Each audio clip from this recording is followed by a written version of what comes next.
Boa noite. Começando mais um Os Analistas. Neste 1º de maio, Dia do Trabalho. Já está acabando o dia. E o trabalhador, como hoje é dia 1º e está longe do 5º dia útil do mês, o trabalhador provavelmente está liso.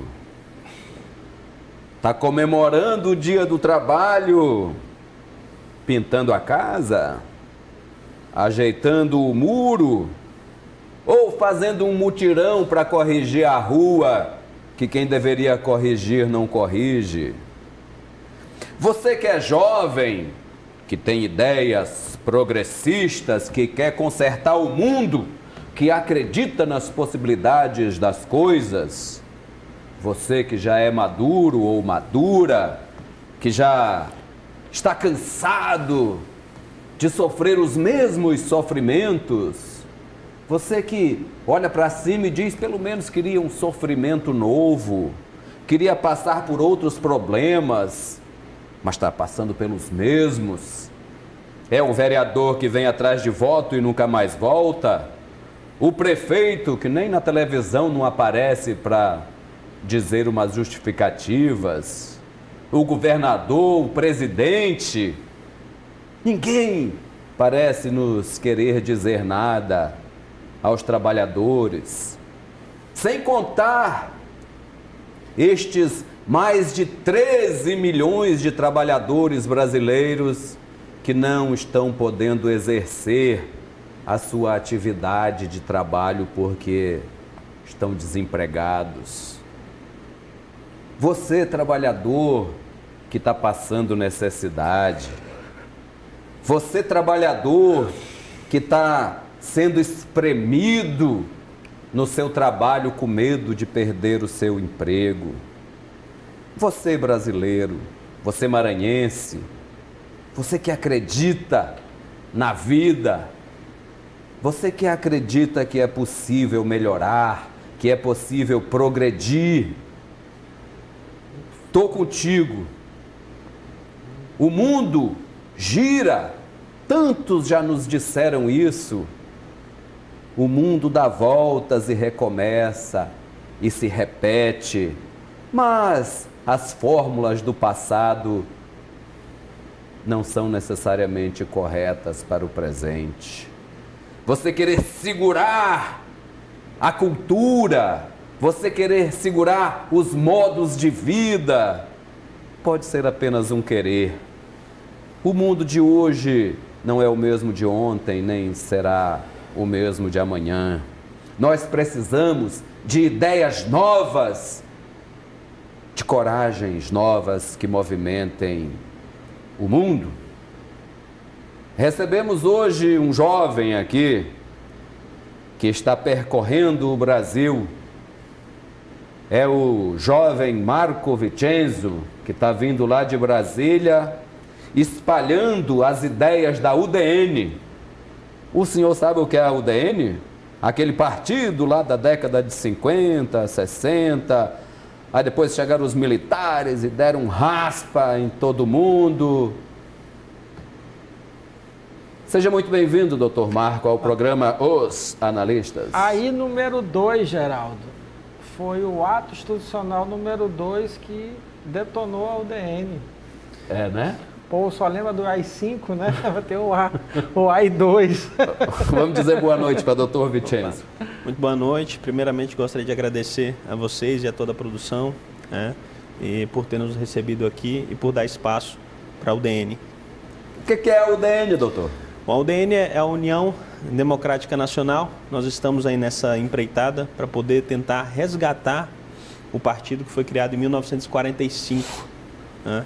E essa é a nossa tentativa, a nossa luta. Nós precisamos fazer de uma forma que respeitemos o legado histórico deixado pelo partido.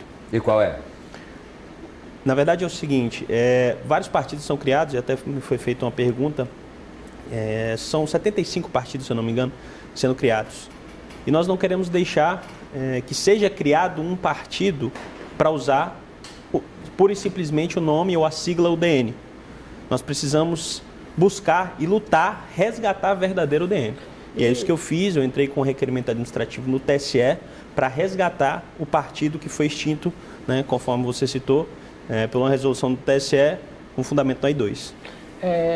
Como, né, se distanciar de uma figura emblemática, né, que enfileirou a UDN, que foi Luiz Carlos Prestes, que foi comunista, né, depois ele entrou numa briga com Getúlio lá, né, e ajudou os militares até mais, e depois se misturou todinho, mas constatadamente foi um grande líder da UDN, tido como comunista, né, teve a coluna Prestes. Isso, na verdade, assim, o que mais destacou, acredito que não foi, acho que você quis citar o Carlos Lacerda.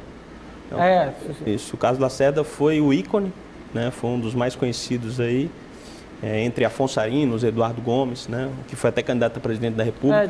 Lacerda. Não, perfeito. Carlos Lacerda. Carlos Lacerda foi jornalista, né, foi comunista realmente antes, depois se curvou ao conservadorismo, lutou contra Getúlio Vargas, lutou depois contra Juscelino Kubitschek, né, depois se uniu a Juscelino Kubitschek durante a intervenção militar, e foi uma figura icônica, chegou a ser governador da Guanabara e realmente um político extraordinário. Mas eu ainda estou esperando, eu quero que o senhor me diga quais são os eixos, Natanael, que conduzem este partido, que faz com que seja necessário recriá-lo, até porque nós temos nós temos uns 3 balaios de partido, Natanael, no país, sendo que mais da metade não serve para nada, a não ser para ser esquecido e desprezado. É verdade. Receber o fundo partidário na época de eleição, né? Tem muitos que já começaram a dançar. E aí? É verdade. Nós somos 34, se não me engano, 34 ou 35 partidos, né? Só que hoje não existe nenhum partido de direita no Brasil.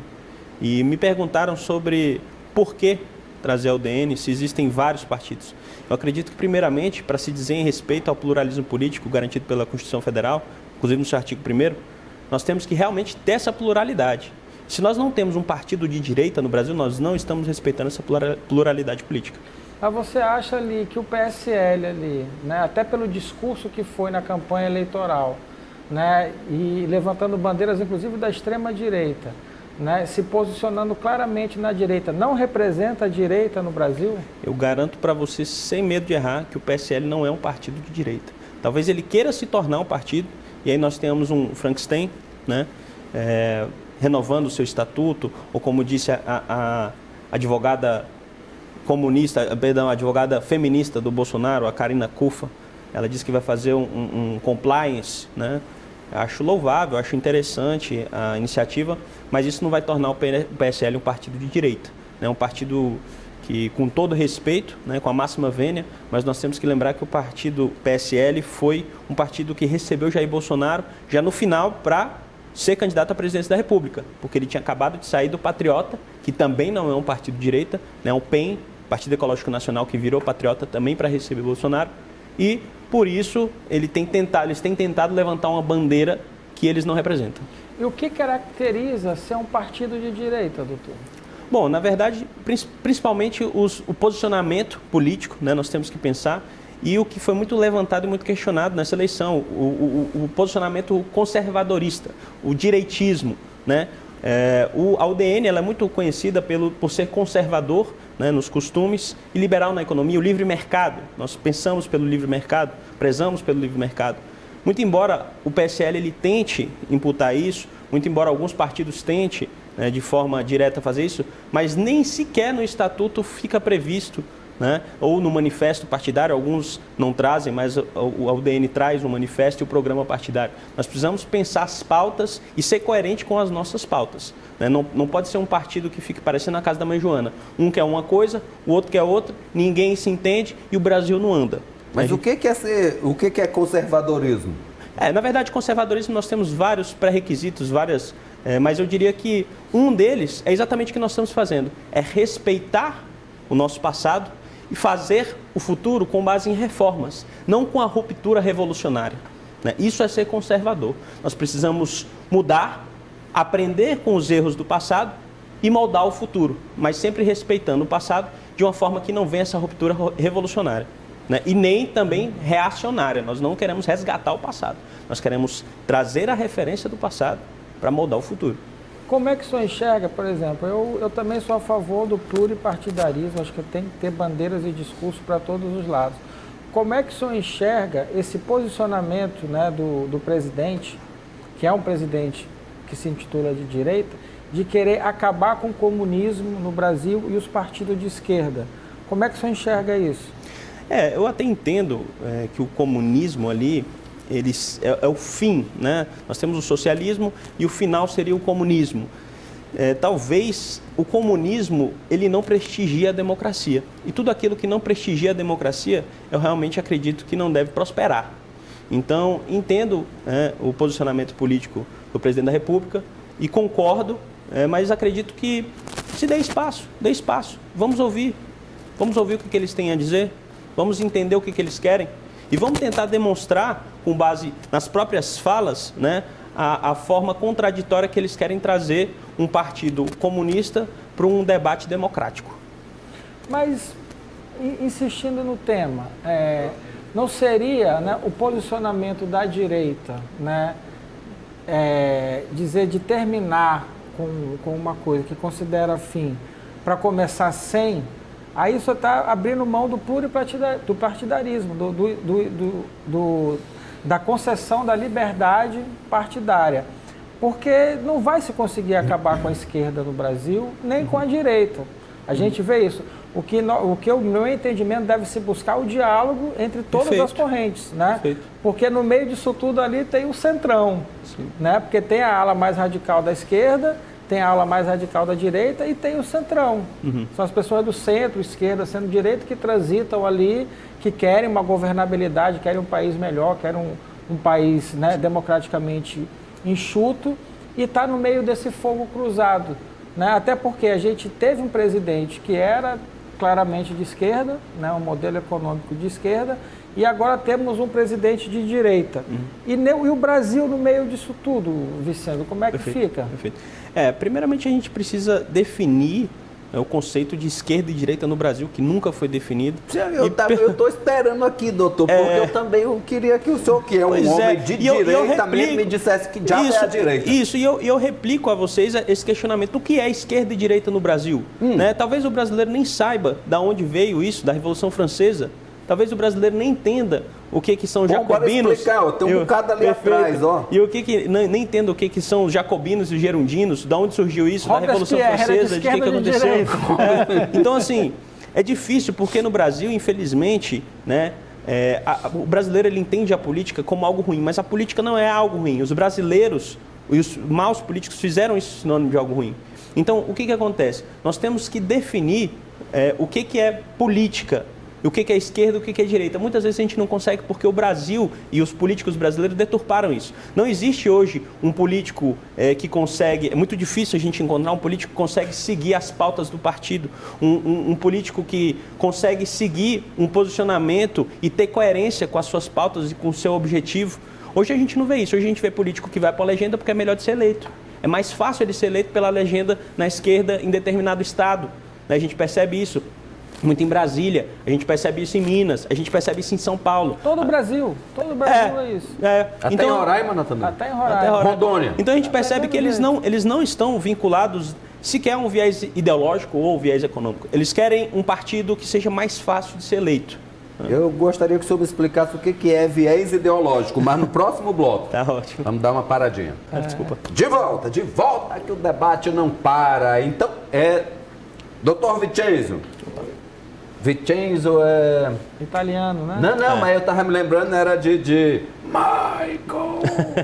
Dom Corleone. Vincenzo, né? Dom Vincenzo é aquele que morre envenenado, comendo os docinhos lá na frisa do teatro. Aquele é Dom Vincenzo. Não lembro. Rapaz, tem que... Eu tenho a trilogia, mas eu não tenho os detalhes do filme. Porque faz tempo que tu não vê. Vale mais a pena você rever, Natanael, o Poderoso Chefão, a trilogia. Pega um domingo, assim. Eu tenho um bonequinho do Dom Corleone, miniatura. Do velhão? Sou fã, o Marlon Brando. Pô, Michael! Mas Dom Vincenzo não, Vincenzo, o que é viés ideológico? Bom, de forma, tecendo breves comentários, eu poderia dizer que é um posicionamento de ideal, né, que o cidadão tem, né, e isso formaria ali o pensamento e o posicionamento político e ideológico desse ser. É possível você interpretar o mundo fora de um viés ideológico? Eu acredito ser muito difícil. Né? Eu até citaria aí o Cazuza, ideologia, eu quero uma para viver. E eu acho muito difícil, hoje em dia, principalmente com o nível de informação e a amplitude de informação que chega, né, aos brasileiros, se ele certamente ele se posiciona em algum lado. Né, Você gosta do Cazuza, doutor? Eu acho muito interessante, gosto. Eu não escuto, eu sou evangélico, né, e ouço músicas evangélicas. Você é da qual igreja? Eu sou da denominação pentecostal, a minha igreja chama Ministério Nova Unção, em Brasília mesmo. O senhor é pastor? Não sou pastor. Dá não, né? Ainda Eu ia ia falar, não. Pois é, voltando nessa coisa do viés ideológico. A direita está intrinsecamente ligada ao conservadorismo. São conceitos ali que se assemelham ali, estão ali praticamente caminhando juntos, assim como na esquerda, né, o conceito de uma liberdade de expressão, por assim dizer. Dentro desse espectro ali, na construção de um país, de uma nação, né, já que existe o pluripartidarismo e não existe uma tendência de unificação, como separar o país, né, com uma onda conservadora, né, se a gente tem, por outro lado, umas minorias aí que foram sofrendo aí desde a construção do Brasil até hoje em dia, como no caso dos negros, dos índios, né, hoje em dia dos homossexuais aí, da comunidade LGBT. Como é que separa isso, doutor? Na verdade, eu até, eu confrontaria esse argumento no sentido de que nós não temos que separar, nós temos que debater para unir. Hoje em dia a gente tem pensado muito nessa segmentação e a internet tem sido um fator preponderante nisso, porque eu não sei se vocês provavelmente como comunicadores devem saber, que hoje a segmentação de público na internet é por área de interesse, por curtida, né, pelo engajamento orgânico que você pior, tem. Assim, a gente vê, por exemplo, né, a responsabilidade que a gente chama da redução de um conteúdo.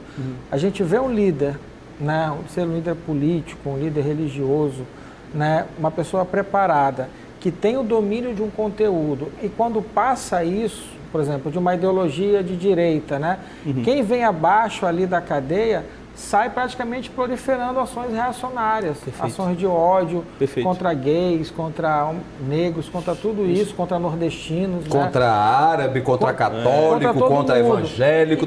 E isso a gente percebe, isso claramente não está no manifesto de nenhum partido, seja de direita ou seja de esquerda. Mas as pessoas tendem a confundir, né, conservadorismo ser contra a pessoa que está ali tendo um relacionamento homoafetivo. Ela acha, né, porque não conhece de fato, né, a base ideológica de um partido, né, e se assemelha naquele, eu sou contra aquilo ali, porque hoje em dia com a internet as pessoas, sabe, não se aprofundam mais no conteúdo. Eles reproduzem um discurso que é mínimo, né? E esse discurso às vezes sai com proliferação de ódio, aí vira uma guerra ideológica contra e a favor. Não é necessário assim, essa construção ideológica ali, tanto da direita, a gente conversando com a pessoa da direita, quanto da esquerda, dar uma reduzida nisso e pensar o Brasil de uma forma mais unida? Sim, concordo, perfeito. Eu acho que o discurso tem que ser exatamente esse. O debate democrático, as discussões das ideias, né, elas devem existir. Acontece que a política tem sido feita sem relacionamento, né? Eles estão querendo fazer política pela internet hoje. E a política ela tem que ser feita por relacionamento, se relacionando, conversando, debatendo, discutindo, de forma a aproximar, eu entender o seu posicionamento, o seu pensamento, declarar o meu e mesmo assim respeitarmos uns aos outros. Não é porque eu não concordo com você que eu sou contra você. Eu sou contra a sua ideia. Eu não posso atacar você. Eu posso atacar a sua ideia, concordar, discordar, ver de um panorama que você está vendo, falar, muitas vezes até mudar de opinião, por que não? Né? Nós estamos aqui em evolução constante e às vezes temos um pensamento que podemos mudar de pensamento, não vejo problema nenhum quanto a isso. Agora eu acredito e ratifico a contribuição, né? Não sei se eu poderia até usar esse termo da internet, pela segmentação. Ela tem afastado, ela tem extremizado, ela tem cada vez mais polarizado essa situação, porque as pessoas elas tendem a ver o que elas dizem e como elas têm um engajamento ou orgânico ou por link patrocinado, né, ou por impulsionado nessa determinada matéria, e veem pessoas falando a mesma coisa que ela, então elas acreditam que elas estão certas, e esse mundo para ela é o certo. E a gente não abre isso, a gente não dá amplitude de discussão, de debate nem de democracia. E a democracia não é e não pode ser feita dessa forma. O senhor, eu gostaria que o senhor me citasse assim, quem vocês, eu digo vocês, o senhor, o seu partido que o senhor está tentando recriar, quem vocês, o senhor gosta do Olavo de Carvalho? Acho interessante, gosto sim do Olavo de Carvalho. Acho. De onde que saem ou sairão os direcionamentos da UDN?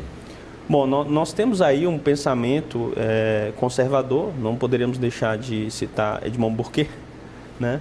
Mas eu acredito que pela forma contemporânea, nós devemos unir vários, até pelo nome que se deu à UDN, União Democrática de Direito, pela história que a UDN teve, porque a UDN tinha quadros conservadores, mas dentro da própria UDN tinham quadros progressistas, quadros, eu não sei se vocês sabem, inclusive saiu da UDN o PSB, né, que era a esquerda democrática da época. Então, assim, o que eu acredito é que nós devemos juntar, até ratificando o tema anterior, juntar esses autores, esses escritores, esses pensadores, mentores, para poder formar uma opinião, seja ela mais voltada para o pensamento progressista ou direitista, desde que não saiam das pautas do partido, que devem ser fundamentadas nesses autores aí mais conservadores. Dentro desse espectro conservador, vamos entrar em pautas assim que são debates constantes. Por exemplo, dentro da pauta da UDN, caso concretize o partido, né? Qual o posicionamento em relação à comunidade LGBT? Bom, na verdade, eu acredito que a comunidade LGBT, eles lutam, né, na verdade, por direitos, mas que muitas vezes eu acredito, e aí minha opinião, posso estar errado, mas a minha opinião é que se confundem com privilégios. Nós não queremos acabar com o direito da comunidade LGBT. Assim, por exemplo, doutor?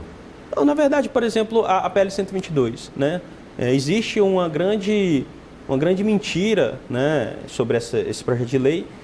Ele diz o que mesmo, esse projeto de lei? É o projeto de lei que um dos grandes, né, pontos específicos do projeto de lei é que você não pode coibir o ato LGBT, por exemplo, dentro de igrejas. Né? Eu sou contra. Porque dentro da igreja eu acho que nem o casal hétero e nem o casal homossexual deve ficar trocando carícias. Né? E mas eu digo isso? Na verdade, eu acredito que sim. Né? Porque os manifestos da comunidade LGBT, nós percebemos, inclusive, como forma de protesto, foram exatamente esses. Né? Eram casais homoafetivos que iam nas igrejas se beijar, né? Se tocar. E eu acho isso, né, se eu estiver errado, por favor, me corrija, eu acho que é uma falta de respeito, né, com aquele povo que está ali dentro para poder fazer o seu culto, prestar o seu culto, prestar a sua homenagem, a sua honra a quem eles creem. Né? Eu tenho uma crença, você tem a sua, eu respeito a sua, você respeita a minha, e cada um toca a sua vida normalmente. Então, assim, um dos grandes questionamentos que eu faria seria esse. Eu vejo isso, assim, eu também concordo que, assim, que deve haver o respeito acima de tudo, né? Igreja, né, eu não sou praticante de nenhuma religião, mas eu entendo que uma igreja, enquanto grupo social, a pessoa não pode ir lá para dentro, seja hétero ou homoafetivo, para estar fazendo, né, trocando... Perfeito. Acho que o carícia, um abraço, sabe? É normal. Agora, assim, você partir para um outro lado, aqueles amassos, aquela coisa de querer chocar, eu vejo, doutor, sabe, excesso dos dois lados. Tanto assim, eu sou terminantemente Perfeito. contra o que fizeram numa parada gay, que botar Jesus Cristo daquele jeito. Aquilo ali é uma ofensa, né, desnecessária, assim como também tem o outro lado que ofende, né, os LGBT, os índios. Então, assim, esses excessos precisam ser coibidos, né? Esses excessos que eu vejo que a responsabilidade são dos líderes, né? Os líderes religiosos, por exemplo, a gente vê ultimamente cada barbaridade que aquele Silas Malafaia estava falando, né? No afã mesmo, assim, acho que no calor de campanha ali, que até ele deu uma arrefecida no discurso, como tinha também do outro lado, né, os líderes negros. Então, assim, essa coisa é um acirramento social muito grande, que as pessoas vão para a rua para quase se degladiar. Sim. Né? E isso dentro do próprio dos cristãos, né? A gente percebe isso, às vezes a igreja católica contra a igreja evangélica, e aí começa como você falou, um excesso sem necessidade. Para que a igreja católica vai ser contra a igreja evangélica e vice-versa? Não tem motivo para isso. Eu acredito que o respeito deve existir, e não digo nem tolerância, porque tolerância é diferente de respeito. Então nós precisamos manter o respeito, né? Manter essa forma recíproca de respeito. Fazemos mais uma paradinha, Natanael, e voltamos já já. Voltamos aqui com os analistas neste final de 1º de maio, Dia do Trabalho. Hoje nós recebemos o advogado Marco Vicenzo, que está refundando, né, Natanael, no Brasil, a UDN, União Democrática Nacionalista Nacional, de um dos grandes oradores desse país. Natanael trocou os nomes ali, mas não trocou o milagre, só o nome do santo. Que era um grande falastrão, né? O bicho botava a boca no trombone. Mas eu estava assistindo, Geraldo, outro dia... O Crime da Rua Toneleiros? Não, um filme recente, né? Que até o Tony Ramos faz o papel do Getúlio. Isso. Né? E aqui eu esqueci o nome do ator que faz o papel do Lacerda, Alexandre Borges do Lacerda, justamente, né? E assim, não sei, assim, claro que teve uma pesquisa histórica muito grande ali, mas mostra exatamente quem era o Lacerda, né? Quem era o Lacerda. Então, assim, aproveitou de um fato, né? E nesse ponto ali, acho que a história mostrou quem foi Getúlio Vargas, que não partiu dele, né? A ordem lá para o Gregório, né? O Gregório, naquela série Agosto, lá daquele... Foi Tony Tornado que fez? Foi. Né? Brilhante, até melhor do que esse agora, né? Melhor do que a atuação desse... Não esqueci o nome do ator que fez agora. Mas o Lacerda era aquilo ali, Geraldo. É o que é a política hoje, sabe? A gente está discutindo no ponto dos líderes políticos e religiosos, que eles querem chamar a atenção, e chamar a atenção de uma forma até que ela ultrapassa o limite, chegando a ser negativa. Porque quando atrai essa atenção, ele tem que polemizar. Porque se não polemizar, não atrai atenção. E essa polêmica, quem está abaixo ali, que não tem, sabe, o mesmo tempo de estudo ou dedicação, não tem o mesmo posicionamento crítico, acaba absorvendo fragmentos e repassando ideias erradas prejudiciais à sociedade. Perfeito. Dentro desse espectro, assim, há uma seleção dentro da UDN que o senhor quer refundar e reformar para que não haja esse tipo de intolerância, esse tipo de discurso mais acirrado, porque naturalmente quando se fala em fundar um partido de direita, vem o outro lado com viés ideológico muito grande, que as pessoas vão ser contra gays, contra negros, índios, as minorias, né? Tudo isso, né? Há essa preocupação hoje na UDN com esse momento histórico? Sim, e aí até destaco, aproveito para ressaltar, que a nossa intenção não é ser, como alguns veículos divulgaram, não é ser o maior partido em número do Brasil, em quantidade. Nós precisamos de bons quadros de qualidade, né? Porque muito se falou, principalmente nessa eleição de 2018, sobre a renovação política, mas a renovação política não existiu verdadeiramente, né? Ela foi maquiada. Vieram alguns quadros bons, sim, né? Cite alguns, doutor, que o senhor admira, que o senhor acha bons quadros. Bom, eu citaria, por exemplo, Paulo Martins, né, do Paraná. Citaria, por exemplo, Kim Kataguiri, gosto, né, da forma como ele debate, talvez não concorde com tudo que ele fala, mas gosto da forma como ele aborda os temas. Gosto do Marcel Van Hatten, né? Gosto da própria Janaína Pascoal, em São Paulo, né? Gosto de, assim, são vários quadros bons. Aí tivemos quadros ruins, que eu não vou citar antes que você me peça. Por que não, doutor? Para não comprometer, acredito que a gente... Dá nome aos bois, rapaz. Falou dos bons, não, Tonel? Muita gente veio na onda também, né? Então, muita gente veio, exatamente. Algum desses quadros aí está com tendência de ir para o UDN? Se dependesse de mim, eu conversaria com todos. Não, algum já manifestou, estou interessado no projeto, algum que já tenha mandato? Não. Só o presidente, desses quadros aí eu não confirmo nenhum desses. Como é que foi essa visita com o presidente? Você apresentou a tua proposta da UDN? Essa sua pergunta foi bastante capciosa, foi muito, muito inteligente, inclusive. Não foi uma visita, eu não tive com o presidente da República, né? O que eu fiz foi, para vários parlamentares, apresentei a ideia, apresentei, né, o ressurgimento do partido e houve interesse de vários parlamentares. Apresentei em vários gabinetes, né, e a aceitação foi muito boa. E disse, inclusive, foi a matéria que mais repercutiu, foi a matéria do Globo, disse que via como uma via natural a chegada do presidente da República, né, pelo posicionamento político, né, que coaduna com o pensamento do partido, o posicionamento político do partido. E aí, nisso, virou uma bola de neve, e muita gente disse que eu convidei o Jair Bolsonaro e a família, né? Não foi isso que aconteceu, até porque o partido não está pronto, não tem como eu fazer um convite para você, né, para o parlamentar, sendo que o partido não tem como receber ainda o parlamentar. Então, esse convite ele não existiu, né? E como é que vocês estão pensando em lidar? Porque até outro dia havia o fundo partidário, né, Natanael, que dançou. Inclusive os partidos que já existiam, mas que não elegeram um número X de parlamentares. A cláusula de barreira. A cláusula de barreira. Que é... O nosso partido não trabalha com fundo. Pois é. Aí como é que vai sustentar o partido a partir de agora? Se está ruim por exemplo, o PMN do seu amigo Braide, foi para as Cucuias, não existe mais, vão mudar de lugar. Eu ouvi falar que o Braide estava pensando também para o UDN. Ah, é? Ouvi falar. Interessante. Sim, como é que vocês vão tocar o partido? Bom, na verdade, realmente a gente não tem o que se falar em fundo partidário, né? E acredito que existe uma iniciativa, um clamor muito grande de refundação, né? Foi percebido isso na própria campanha de Jair Bolsonaro, que dá para fazer política sem ter que gastar milhões de reais, sem ter que fazer igual vários partidos grandes fazem, investir milhões de reais.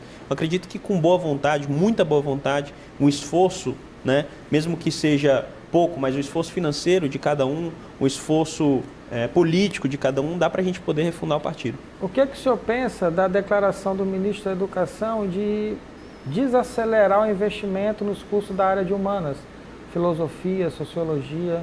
Foi recente, né, esse posicionamento dele. Bom, é um pensamento, diria até que subjetivo, né? Eu sou suspeito de falar, porque eu gosto de certa forma, do pensamento filosófico, mas entendo que ele quer ali preparar o jovem de uma forma mais objetiva, eu diria isso. Para o mercado de trabalho. Para o mercado de trabalho. Você é monarquista, doutor? Não sou monarquista. Não? Não. Se tivesse que votar no plebiscito... Não votaria a favor da monarquia, não. Admiro, mas não... Por exemplo, aqui em São Luís nós temos um grupo bastante representativo de monarquistas que também se dizem de direita, que se dizem conservadores. Né, Natanael? Eu estava lembrando disso, desse pensamento. Tem uns amigos aí que defendem a mesma causa. Como é que o senhor interpreta isso? Eu acho interessante, né? Como eu disse, eu acho que o debate é importante. Acho que deve ser conversado, deve ser debatido, mas eu não associo, não gosto da forma monarquista, né? Não gosto, não entendo. E como seria, principalmente no Brasil, eu acho que não prosperaria. O senhor que está de dentro, como é que o senhor está vendo o futuro político do Brasil nesses dois campos? O futuro da direita e o futuro da esquerda? Nesse cenário que se avizinha nos próximos 4 anos? Eu acredito que a esquerda, depois da prisão do Lula, ficou carente de uma figura, né? Muito comum, principalmente o PT foi muito baseado nessa figura. E acredito que a tendência, posso estar errado, mas acredito que a tendência é declinar cada vez mais, né? A não ser que o próprio Flávio Dino, né, se candidate aí a vir como eventual candidato à presidência da República, não tem nenhum nome, não vejo nenhum nome com força. Também não acredito que Flávio Dino seja um bom nome, né, que fique bem claro, mas não vejo nenhum nome de peso. Talvez Ciro Gomes, talvez Marina, não sei. Acredito que a esquerda ela tende a cair. E a direita, infelizmente, a gente percebe que não houve essa renovação, não houve realmente o que esperava-se da direita, né? Principalmente na Câmara. Então, eu acredito que isso é muito ruim para o Brasil, né? Essa falta de figuras, quadros, e não só um, porque nós não somos populistas, né? Mas quadros que ajudem a engajar a política brasileira. O senhor falou que não é populista, né? E a UDN, o senhor pregou isso também falando no começo, né? Mas, por exemplo, né, o nosso presidente Jair Bolsonaro tem tomado algumas medidas populistas e midiáticas, como foi o caso recentemente do diesel, que ele mandou, no aumento e tal, para aí, não sei o quê, volta, deu aquela confusão todinha lá. São medidas claramente populistas, como foi o caso de cancelar um jantar, né, que ia ter um evento que era para um trade de turismo, né, internacional. Aí ele disse que era gastar muito, quase que 290 mil reais e tal, acabou e tal. Não vai fazer isso, acaba sendo uma medida populista, porque e todo fato tem duas narrativas. Sim. Né? No caso de uma narrativa como essa do cancelamento, ia se gerar negócio, podia trazer, enfim. Aí fica aquela guerra de narrativa de um lado e outro, e de fato foi uma medida que ele passou imediatamente lá nas redes sociais, Twitter, aí, atrás daquele engajamento, todo mundo que segue aplaudindo aquilo ali, não deixa de ser uma medida. Como é que o senhor enxerga isso? Essas medidas do governo, né? Porque ele foi eleito com uma base ideológica de direita e ele tem que dar uma resposta para quem votou nele e essa resposta, né, sem nenhum, tempo para se tomar, se pensar, se basear, mas acaba sendo um pouco... Como é que o senhor enxerga isso? É até uma oportunidade que eu tenho de poder responder, né, porque muitas pessoas têm colocado como se a UDN fosse um partido criado para receber a família Bolsonaro, quando na verdade não é. A UDN é um partido, como eu disse, criado para o Brasil, né, um partido conservador e direitista. O que nós entendermos coerente, o que nós entendermos pertinente nas pautas do governo, nós vamos apoiar.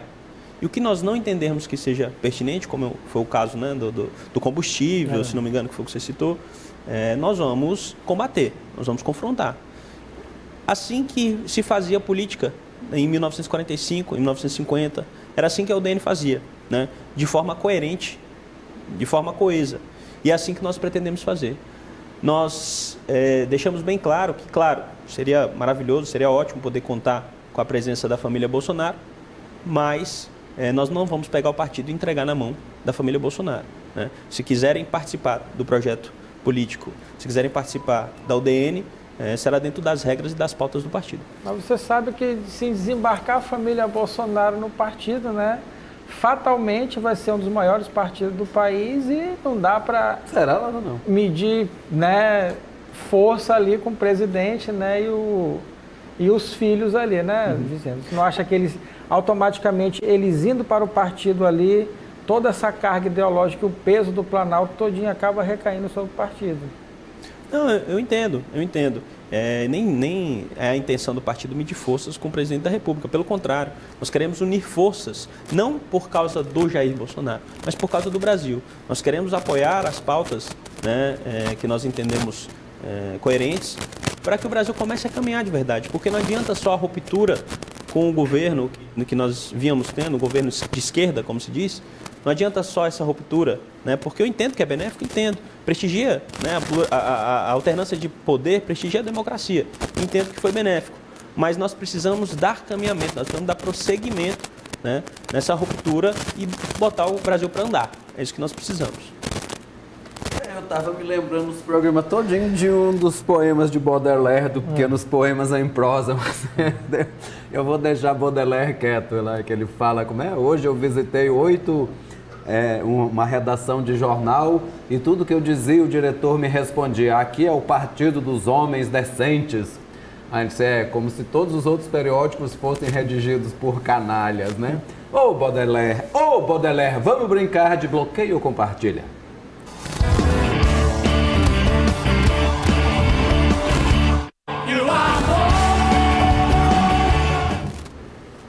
Muito bem, amigos. Isso é uma brincadeira aqui, Vitinho. Mas vocês só me avisaram agora, né? Não, Aquela antiga... Esse moço nasceu nas redes sociais. Isso é mais novo que o Facebook, Natanael. Como ele está recriando a UDN, a gente recriou um quadro antigo para quem tira o chapéu, né? Uma versão mais moderna. Vamos ver o que é que tem aí de surpresa que o Juninho Guará fez. Opa! O senhor compartilha ou bloqueia esse barbudão aí? Compartilho. Compartilha. O senhor gosta dele mesmo? Gosto. Eduardo Bolsonaro, né? Inclusive foi o deputado mais votado, né, de São Paulo. E acho que é muito coerente, acho que ele tem um pensamento... É tudo mentira esse negócio que ele apoia a milícia. Tudo mentira. É tudo mentira, né? Segundo nome. Segundinho. O senhor se mostrou bastante simpático que o Eduardo Braide entre para o UDN. Eu sei que o senhor chegou agora aqui no Maranhão, mas o senhor sabe quem é esse cabo aí? Confesso para você que eu não conheço. É um deputado federal maranhense aqui, que Natanael falou que ele estava querendo entrar na UDN. Nas últimas eleições aí, na última eleição, ele se posicionou até contra o governo Flávio Dino, né? Foi uma oposição ao prefeito. Então tem um... Não conheço, mas se posicionar contra o Flávio Dino já é um positivo, compartilho. Flávio não está bem querido pela UDN, Natanael. Vamos ver, terceiro nome. E aí, esse senhorzinho aí, Lula? Bloqueio. Bloqueia? Bloqueia, comunista exclui, esse. Bloqueia, exclui, o que tiver mais aí. Prende, né? Progressista desse, o senhor não gosta. Não, esquerdista, miserável. Companheiro Lula, tá difícil. Vamos ver, outro nome. Olá, Juninho Guará. E o senador Roberto Rocha, o senhor conhece? Senador Roberto Rocha. Bloqueia ou compartilha? Pegou. Bloqueia? Bloqueia. Comunista também esse, é? Bloqueia. Doutor, desejo que o senhor tenha muito sucesso na formação do seu partido. Perfeito. Que é para terminar de carnavalizar, né, Natanael? Que é partido para desgraça, então... Eu já acho, Geraldo, assim, sabe, que as coisas, o jogo tem que ficar claro. É isso aí. Eu acho que as pessoas têm que assumir suas posições mesmo, né? Mas que mantenham o respeito, né? Eu acho que posição, né, se assume, se toma, mas que se mantenha o respeito. E quem tem o poder, né, de liderar, que lidere com responsabilidade, sabe? Que não lidere com ódio, não lidere influenciando pessoas a praticar ódio em rede social, seja qualquer lugar, verbalizar ódio, e que as cartas estão na mesa, vai quem quer. Acho que segue o posicionamento quem quer. O importante é que se garanta espaços para todas as correntes, né, ideológicas, políticas, religiosas, e que se esteja ali o tabuleiro na mesa, compra quem quer, né, Geraldo? Punk rock. E segue quem quer, né? E a vida que segue. Então, doutor, muito obrigado e muita sorte na sua empreitada. Agradeço mais uma vez. E para corroborar, e faço coro das palavras do Natanael, eu acredito sinceramente que não tem que ser o ódio que tem que unir as pessoas por alguma coisa, principalmente pela política. Pelo contrário, tem que ser o amor. O dom do amor, eu que sou evangélico, destaco que é o maior dom que a Bíblia nos traz. E muita gente disse que era o Lulinha Paz e Amor, mas esse ódio já vem sendo difundido há muito tempo, o ódio contra os poderosos, que era a campanha do Lula de antigamente, né? E nós temos que ser contra esse tipo de prática, né? Não tem que ser o ódio, não pode ser nunca maior do que o amor. Eu acho que a política tem muita coisa boa para mostrar e não pode ser reunida pelo ódio. Muito bem.